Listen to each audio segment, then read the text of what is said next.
ನಮಸ್ಕಾರ ಸ್ನೇಹಿತರೆ, Kannada real fact ಚಾನಲ್ಗೆ ಸ್ವಾಗತವನ್ನು ಕೋರುತ್ತಾ ನಮ್ಮ ಎಲ್ಲ ಸಬ್ಸ್ಕ್ರೈಬರ್ಸ್ ಮತ್ತು ವೀಕ್ಷಕರಿಗೆ ಶಿವರಾತ್ರಿಯ ಶುಭಾಶಯಗಳನ್ನು ಕೋರುತ್ತಾ ನಮ್ಮ ಕೊನೆಯ ಸಾಮಾನ್ಯ ಅಂದರೆ ಪ್ರಚಲಿತ ಘಟನೆಗಳಿಗೆ ಸಂಬಂಧಿಸಿದ ಕೊನೆಯ ವಿಡಿಯೋದಲ್ಲಿ ಒಂದು ಪ್ರಶ್ನೆಯನ್ನು ಕೇಳಲಾಗಿತ್ತು. ಆ ಪ್ರಶ್ನೆಗೆ ಯಾರು ಸರಿಯಾದ ಉತ್ತರ ಮತ್ತು ಪ್ರಶ್ನೆ ಏನು ಎಂಬುದನ್ನು ನೋಡೋಣ. ಪ್ರಶ್ನೆ: ಬಾಲ್ ಪಾಯಿಂಟ್ ಪೆನ್ನನ್ನು ಕಂಡುಹಿಡಿದವರು ಯಾರು? ಉತ್ತರ: ಜಾನ್ ಲೌಟ್. ಈ ಪ್ರಶ್ನೆಗೆ ಸರಿಯಾದ ಉತ್ತರವನ್ನು ನೀಡಿರ್ತಕ್ಕಂಥವರು ಯಾರು ಎಂಬುದನ್ನು ನೋಡೋಣ.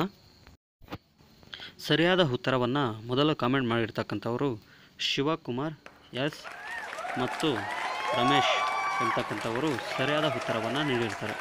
ಸರಿಯಾದ ಉತ್ತರವನ್ನು ನೀಡಿದ ಮತ್ತು ಉತ್ತರವನ್ನು ನೀಡಲು ಪ್ರಯತ್ನಿಸಿದ ಎಲ್ಲ ಸ್ಪರ್ಧಾರ್ಥಿಗಳಿಗೂ ಧನ್ಯವಾದಗಳನ್ನು ತಿಳಿಸುತ್ತಾ ಹಿಂದಿನ ಪ್ರಚಲಿತ ಜ್ಞಾನಕ್ಕೆ ಸಂಬಂಧಿಸಿದ ಸಾಮಾನ್ಯ ಜ್ಞಾನದ ವಿಡಿಯೋವನ್ನು ಶುರು ಮಾಡುತ್ತಿದ್ದೇನೆ.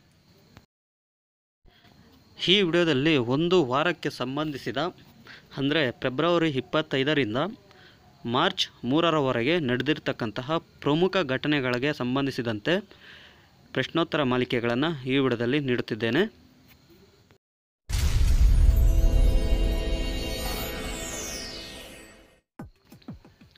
ಜಿನೇವಾ ಕನ್ವೆನ್ಷನನ್ನು ಎಷ್ಟು ದೇಶಗಳು ಅಂಗೀಕರಿಸಿದೆ? ಆಪ್ಷನ್ ಎ 191 ದೇಶಗಳು, ಆಪ್ಷನ್ ಬಿ 191 ದೇಶಗಳು, ಆಪ್ಷನ್ ಸಿ 196 ದೇಶಗಳು, ಆಪ್ಷನ್ ಡಿ 168 ದೇಶಗಳು. ಸರಿಯಾದ ಉತ್ತರ ಆಪ್ಷನ್ ಸಿ 196 ದೇಶಗಳು. 1864 ಮತ್ತು 1949ರ ನಡುವೆ ಜಿನೇವಾ ಅಂತಾರಾಷ್ಟ್ರೀಯ ಒಪ್ಪಂದಗಳ ಒಂದು ಸಮೂಹವಾಗಿದ್ದು, ಯುದ್ಧದ ಸಂದರ್ಭದಲ್ಲಿ ಮಾನವೀಯ ಚಿಕಿತ್ಸೆಗಳಿಗೆ ಅಂತಾರಾಷ್ಟ್ರೀಯ ಕಾನೂನಿನ ಮಾನದಂಡಗಳನ್ನು ಸ್ಥಾಪಿಸಿವೆ. ಈ ಒಪ್ಪಂದಕ್ಕೆ ವಿಶ್ವದಾದ್ಯಂತ 196 ದೇಶಗಳು ಒಪ್ಪಿ ಸಹಿಯನ್ನು ಮಾಡಲಾಗಿರುತ್ತದೆ. ಇನ್ನು ಎರಡನೇ ಪ್ರಶ್ನೆಯನ್ನು ನೋಡುವುದಾದರೆ, ಫೆಬ್ರವರಿ 24, 2019ರಂದು ಚಬಹಾರ್ ಬಂದರು ಮೂಲಕ ಮೊದಲ ಬಾರಿಗೆ ಭಾರತಕ್ಕೆ ಸರಕುಗಳನ್ನು ರಫ್ತು ಮಾಡುವ ದೇಶ ಯಾವುದು? Option A Kazakhstan, option B Afghanistan, option C Iran, option D Iraq. ಸರಿಯಾದ ಉತ್ತರ ಆಪ್ಷನ್ ಬಿ ಆಫ್ಘಾನಿಸ್ತಾನ. ಫೆಬ್ರವರಿ 24, 2019ರಂದು ಆಫ್ಘಾನಿಸ್ತಾನವು ಇರಾನ್ನಲ್ಲಿ ಚಬಹಾರ್ ಪೋರ್ಟ್ ಮೂಲಕ ಭಾರತಕ್ಕೆ ರಫ್ತು ಆರಂಭಿಸಿತು. ಆಫ್ಘಾನಿಸ್ತಾನವು ಭಾರತಕ್ಕೆ ಸರಕುಗಳನ್ನು ರಫ್ತು ಮಾಡುತ್ತಿದೆ. ಪಾಕಿಸ್ತಾನ ಮಾರ್ಗವನ್ನು ಬೈಪಾಸ್ ಮಾಡಿದೆ.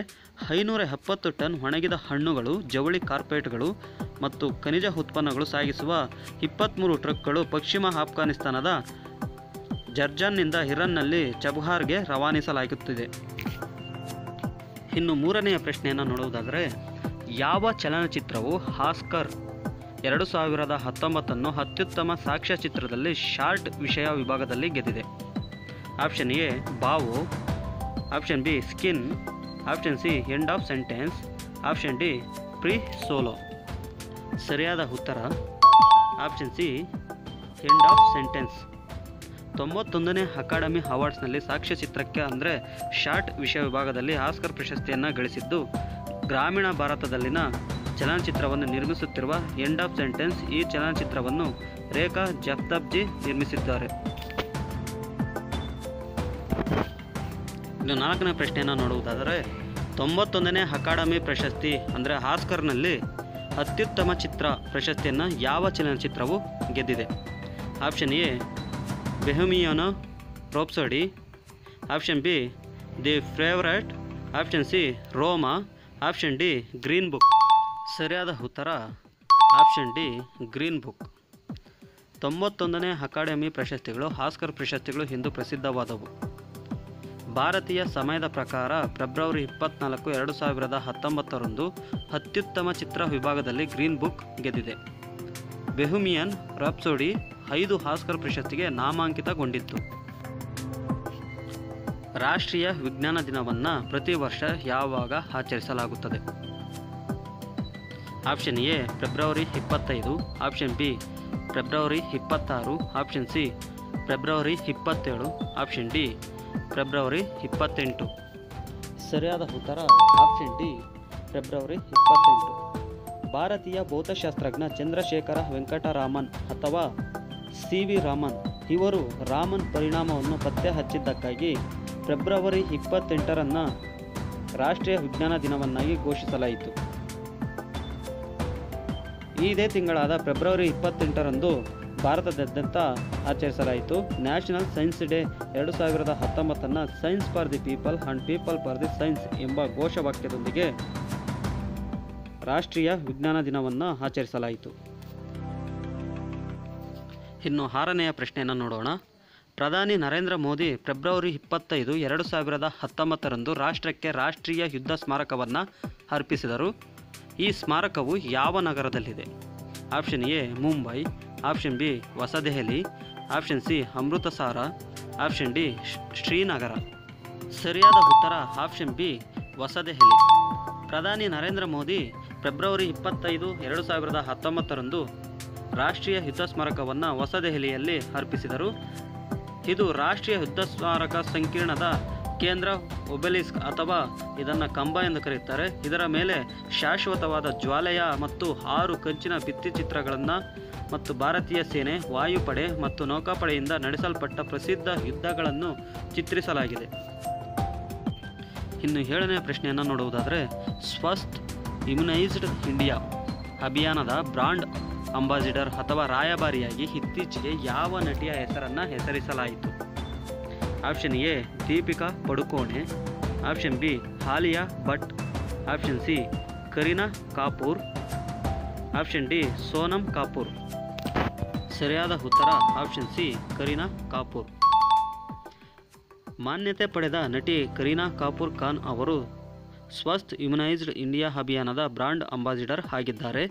ಇದು ಮಗುವಿನ ವ್ಯಾಕ್ಸಿನೇಷನ್ ಬಗ್ಗೆ ಪೋಷಕರಿಗೆ ಜಾಗೃತಿ ಮೂಡಿಸುವ, ರೋಗಗಳಿಂದ ಭವಿಷ್ಯದ ಪೀಳಿಗೆಯನ್ನು ತಡೆಯಲು ಸಹಾಯ ಮಾಡುತ್ತದೆ. ನೆಟ್ವರ್ಕ್ 18ರ ಸಹಯೋಗದೊಂದಿಗೆ ಸೆರಮ್ ಇನ್ಸ್ಟಿಟ್ಯೂಟ್ ಆಫ್ ಇಂಡಿಯಾ ಅಂದರೆ SII ಈ ಕಾರ್ಯಾಚರಣೆಯನ್ನು ಪ್ರಾರಂಭಿಸಿರುತ್ತದೆ.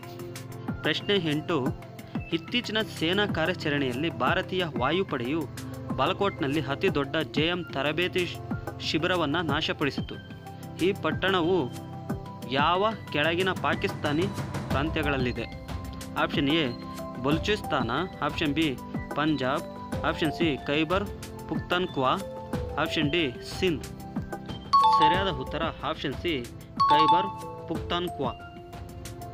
ಪುಲ್ವಾಮಾ ಭಯೋತ್ಪಾದನಾ ದಾಳಿಗೆ ಪ್ರತೀಕಾರವಾಗಿ ಭಾರತೀಯ ಏರ್ಫೋರ್ಸ್ ಫೈಟರ್ ಜೆಟ್ಗಳು ಫೆಬ್ರವರಿ 26, 2019ರ ಆರಂಭದ ಅವಧಿಯಲ್ಲಿ ನಿಯಂತ್ರಣ ರೇಖೆಯನ್ನು ದಾಟಿ ಪಾಕಿಸ್ತಾನದ ಬಾಲಕೋಟ್ ಖೈಬರ್ ಪಖ್ತೂನ್ಖ್ವಾದಲ್ಲಿ ನಡೆದ ಜೈಷ್ ಇ ಮೊಹಮ್ಮದ್ ತರಬೇತಿ ಶಿಬಿರವನ್ನು ಆಕ್ರಮಿಸಿತು.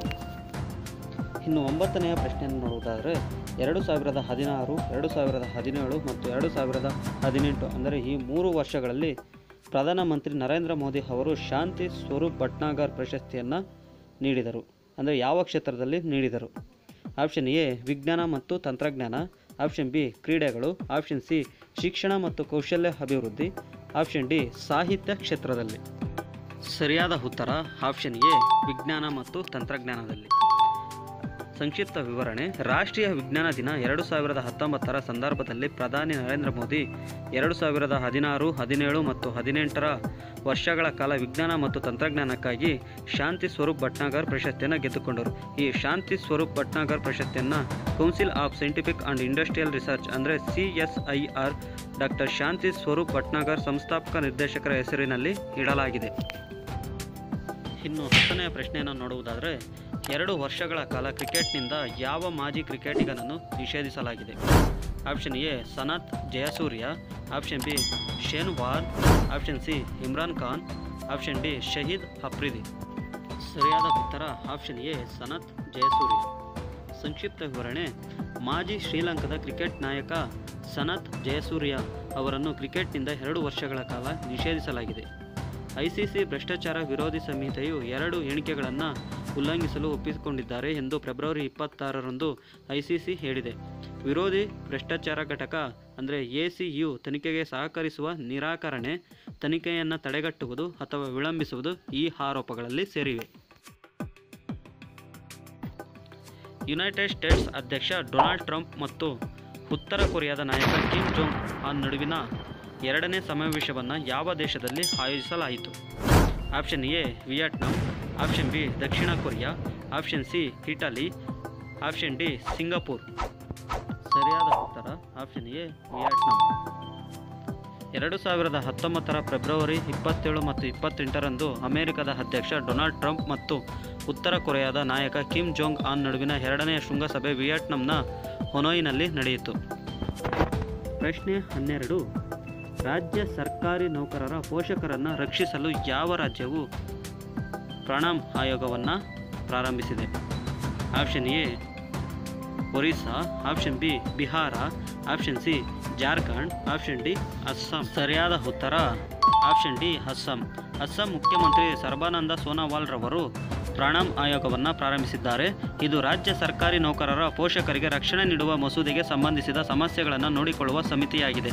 ಪ್ರಣಾಮ್ ಬಿಲ್ ಯಾವುದೇ ರಾಜ್ಯ ಸರ್ಕಾರಿ ಉದ್ಯೋಗಿ ತಮ್ಮ ವಯಸ್ಸಾದ ಹೆತ್ತವರನ್ನು ಮತ್ತು ಮಕ್ಕಳನ್ನು ಒಡಹುಟ್ಟಿದ ಮಕ್ಕಳನ್ನು ನಿರ್ಲಕ್ಷಿಸುತ್ತಿದೆ ಎಂದು ಖಚಿತಪಡಿಸಿಕೊಳ್ಳುವ ಉದ್ದೇಶದಿಂದ ಪ್ರಣಾಮ್ ಸಮಿತಿಯನ್ನು ರಚಿಸಿದೆ. ಇನ್ನು ಲಾಜಿಕ್ಗೆ ಸಂಬಂಧಿಸಿದ ಪ್ರಶ್ನೆಯನ್ನು ನೋಡೋಣ. ರೈತ ನಾಯಿಯೊಂದಿಗೆ ಒಟ್ಟಿಗೆ ನಿಂತಿರುವಾಗ ಅಪರಿಚಿತನೊಬ್ಬ ಬರುತ್ತಾನೆ. ಆತ ಆ ನಾಯಿಯನ್ನು ಸಂಶಯದಿಂದ ನೋಡಿ, ನಿಮ್ಮ ನಾಯಿ ಕಚ್ಚುವುದೇ ಎಂದು ಕೇಳುತ್ತಾನೆ. ಅದಕ್ಕೆ ರೈತ ಇಲ್ಲವೆನ್ನುತ್ತಾನೆ. ಆದರೆ ಸ್ವಲ್ಪ ಹೊತ್ತಿನ ಬಳಿಕ ಆ ನಾಯಿ ಆ ಅಪರಿಚಿತನಿಗೆ ಕಚ್ಚುತ್ತದೆ. ನಿಜ ವಿಷಯ ಏನೆಂದರೆ ರೈತ ಸುಳ್ಳು ಹೇಳಿರುವುದಿಲ್ಲ. ಇದು ಹೇಗೆ ಸಾಧ್ಯ? ಈ ಪ್ರಶ್ನೆಗೆ ನಿಮಗೆ 10 ಸೆಕೆಂಡ್ ಸಮಯಾವಕಾಶವನ್ನು ನೀಡಲಾಗುತ್ತದೆ. ಉತ್ತರವನ್ನು ಗೆಸ್ ಮಾಡಿ.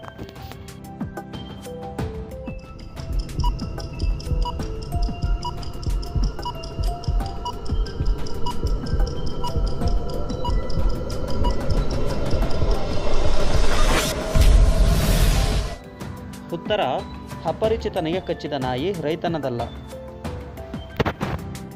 ಇನ್ನು ನೀವು ಕೇಳಿದ ಪ್ರಶ್ನೆಯ ವಿಭಾಗವನ್ನು ನೋಡೋಣ.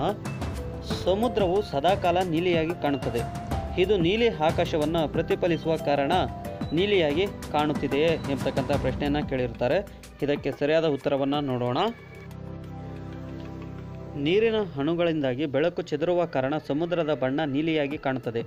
ಸೂರ್ಯನ ಬೆಳಕು ವಿವಿಧ ಅಳತೆಗಳ ತರಂಗಗಳ ಬೆಳಕಿನ ಅಲೆಯಿಂದ ಮಾಡಲ್ಪಟ್ಟಿದೆ. ಇದರಲ್ಲಿ ಪ್ರತಿಯೊಂದು ಅಲೆಯು ವಿಭಿನ್ನ ಬಣ್ಣಗಳಲ್ಲಿ ಕಾಣುತ್ತದೆ.